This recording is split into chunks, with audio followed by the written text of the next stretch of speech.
Salam sejahtera, terima kasih karena bersama dengan saya di Nazilin Unity Channel. Hari ini, 10 NGO bergabung saingi payung besar Mahathir. Wow, apa sudah jadi dengan persaingan-persaingan begini? Masing-masing nak menjadi hero, masing-masing nak menjadi pejuang. Tapi sebenarnya, siapa sebenarnya yang berjuang? Dan apa sebenarnya yang mereka nak perjuangkan? Itu yang menjadi tanda tanya dalam kalangan netizen, khususnya kepada peserta-peserta payung besar ini. Kata mereka, kenapa baru sekarang, kenapa tidak dahulu?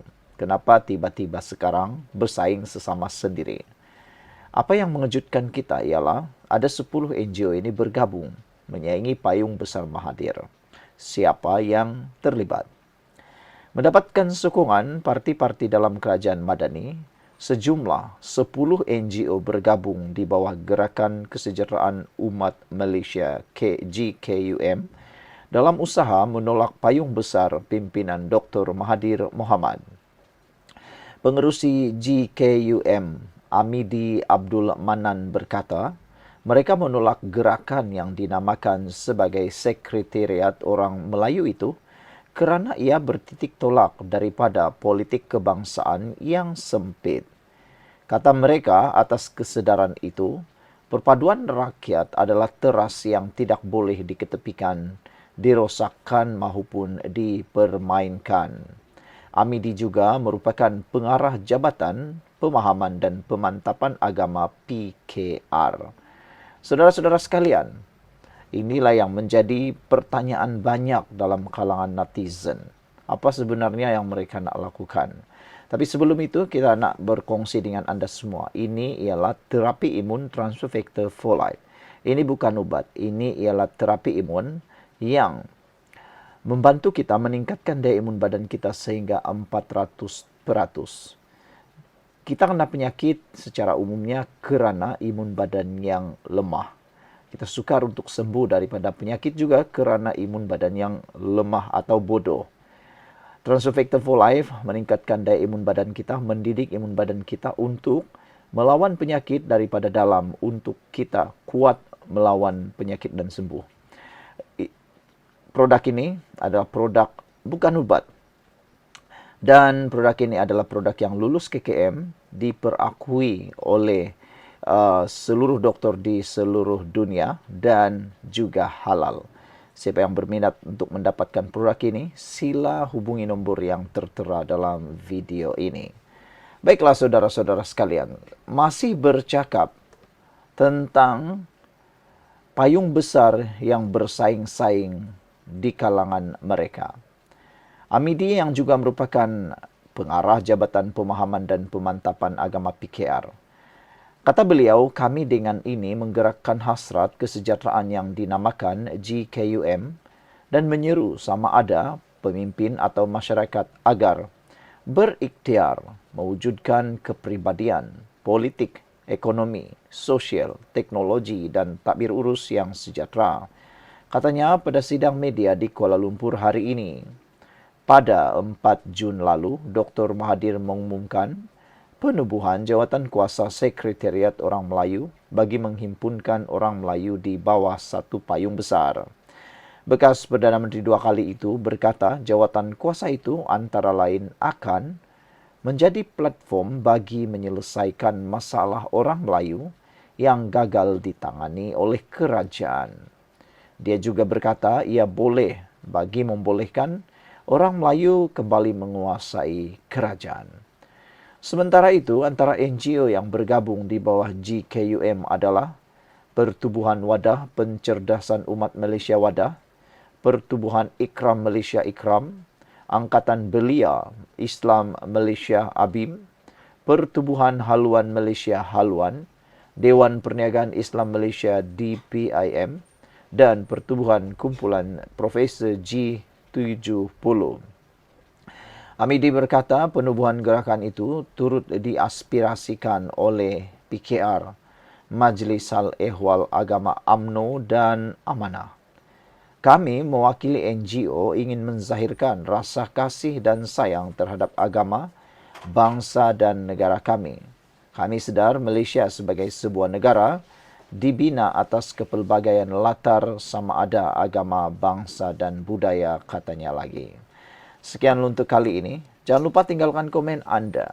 Adakah Anda dapat melihat gerakan ini dapat menandingi Mahathir, ataupun adakah mereka sama-sama akan senyap dan tidak akan berfungsi dengan lebih berkesan?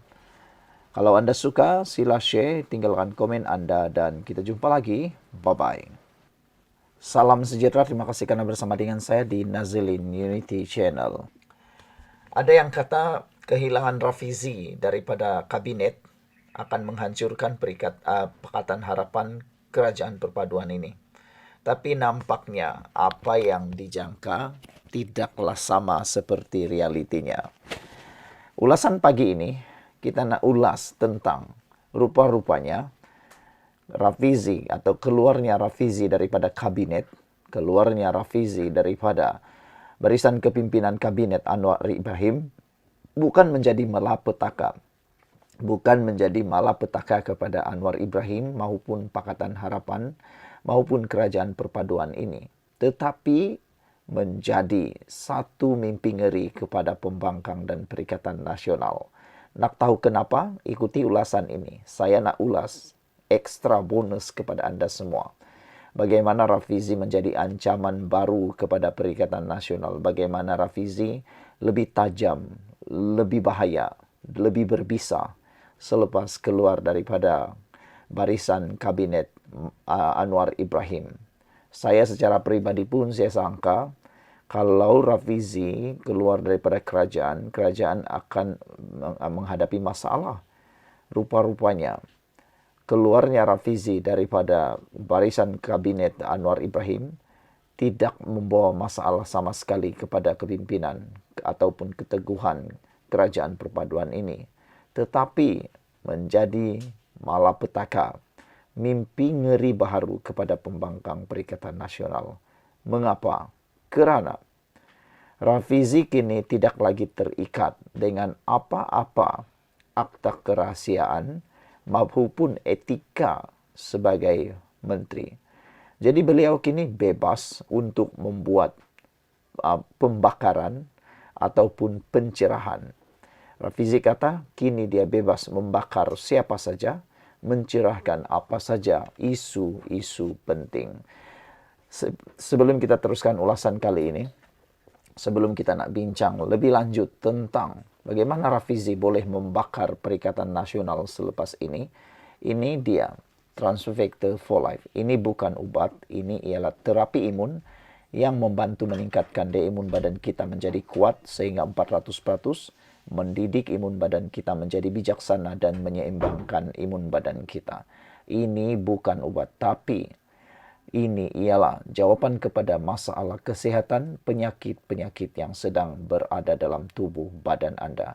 Secara umumnya, kita kena penyakit kerana daya imun badan kita yang menjadi lemah, daya imun badan kita yang jadi bodoh, dan kita tak sembuh daripada penyakit kerana imun badan kita yang tidak lagi mampu melawan daripada dalam. Caranya untuk kita sembuh ialah kita naikkan imun badan kita, kita tingkatkan imun badan kita, kita didik imun badan kita menjadi bijaksana, supaya apabila dengan peningkatan itu, imun badan kita jadi kuat, kita juga jadi sembuh daripada dalam. Banyak jenis penyakit ditimbulkan, berpunca, berakar daripada masalah imun badan yang lemah. Jadi siapa yang berminat dapatkan produk ini, Transfer Factor ini melalui nombor yang tertera. Ingat, masa sangat penting, jangan bertangguh-tangguh. Produk ini lulus KKM, halal dan diperakui oleh doktor di seluruh dunia.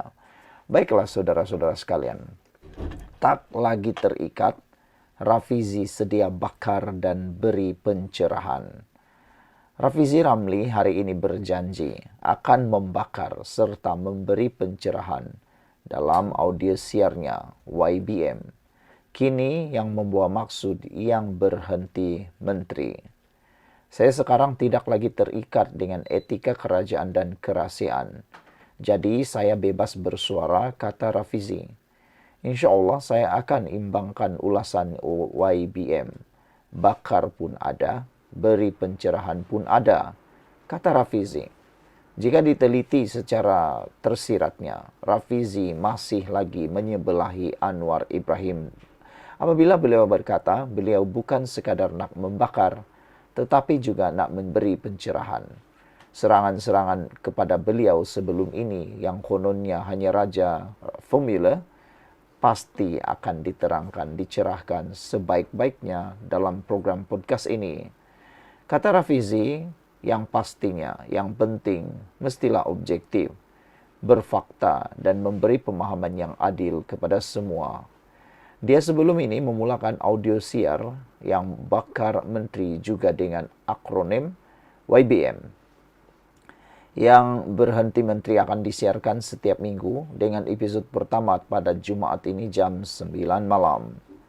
Rafizi yang baru-baru ini meletakkan jawatan sebagai Menteri Ekonomi selepas tewas dalam pemilihan PKR, dijangka akan menjawab pelbagai kritikan terhadap dirinya selain memberi gambaran tentang hala tuju politiknya. Dalam hantarannya, dia turut membangkitkan beberapa sindiran yang sering dilemparkan terhadapnya. Antaranya kuat merajuk, tak makan dipujuk, jadi menteri tak ada hasil, nak buat parti baru, dan formula dah entah ke mana. Rafizi sering disindir sebagai raja formula oleh para pengkritiknya. Sindiran itu merujuk kepada kecenderungannya menggunakan pengiraan terperinci model ekonomi dan hujah berdasarkan data. Pada 30 Mei lalu, hanya 2 hari selepas berundur daripada kabinet, dia yang juga ahli Parlimen Pandan memberi bayangan mengenai langkah seterusnya dan berkata akan berkongsi tentangnya selepas Hari Raya Haji. Kata Rafizi, saya memang dah plan, rancang apa nak tumpu selepas ini. Tapi biarlah semua orang tenang dulu menyambut Hari Raya, Haji dan lain-lain. Kata Rafizi, potensi sebenar negara bagi negara ini ialah rakyat biasa dan usaha memanfaatkannya perlu dilaksanakan semula, kata beliau lagi. Sekian dulu untuk kali ini. Jangan lupa tinggalkan komen Anda.